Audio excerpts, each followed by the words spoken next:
सास ने दिया साथ। रीना की कुछ दिन पहले ही शादी हुई और शादी के हफ्ते भर बाद ही उसके पति कुणाल की एक सड़क दुर्घटना में जान चली गई। कुणाल की मौत का दुख पूरे घर में फैला हुआ था, लेकिन फिर भी लोग रीना के लिए उल्टी सीधी बातें बनाने से नहीं चूक रहे थे।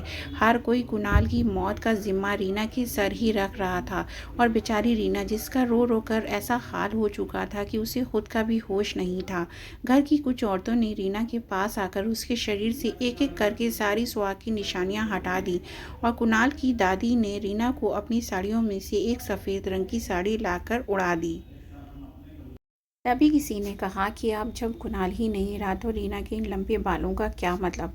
ये सुनकर रीना की बुआ सास ने कहा, हाँ सही बात है, बाल काटने की ये रस्म तो रीना को निभानी ही पड़ेगी। वो जल्दी से अंदर गई और रीना के बाल काटने के लिए एक कैंची ले आई। बुआ सास उस कैंची से जैसे ही रीना के बाल काटने को हुई कि तभी रीना की सास ने बुआ जी का हाथ पकड़ लिया। क्या कर रही हो दीदी, इस बेचारी बच्ची के बाल क्यों काट रही हो? रीना की सास ने रीना के सिर पर बड़े प्यार से हाथ फेरते हुए कहा। तो बुआ जी बोली, अरे ये तो परंपरा है, पति के मरने के बाद पत्नी को बाल काटने ही पड़ते हैं। सब औरतों के कटते हैं, फिर इस रीना के भी कटेंगे ना बुआ। सास रीना के बाल काटने के लिए पूरी तरह तैयार थी पर वह रीना की सास को अपनी बहू का दर्द साफ दिख रहा था।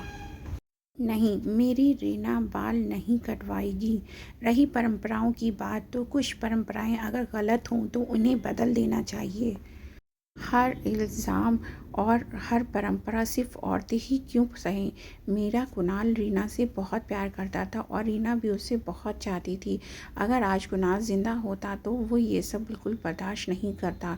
मेरे बेटे कुणाल की मौत एक एक्सीडेंट है, इसमें मेरी बेटी रीना की क्या गलती। अगर किसी ने भी दोबारा रीना के बाल काटने की कोशिश की तो मैं भी अपने बाल काट कर यहीं फेंक दूंगी। रीना की सास की ये बातें सुनकर बुआ जी दंग रह गईं और हाथ से कैंची छोड़ दी। अपनी सास को यूं अपना साथ देता देख रीना की आंखें पहले से ज़्यादा भर आईं और वो रोते रोते अपनी सास के गले लग गई।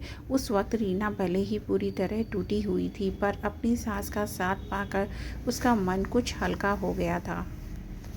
Thanks for watching. Please like and share Uzma की आवाज़।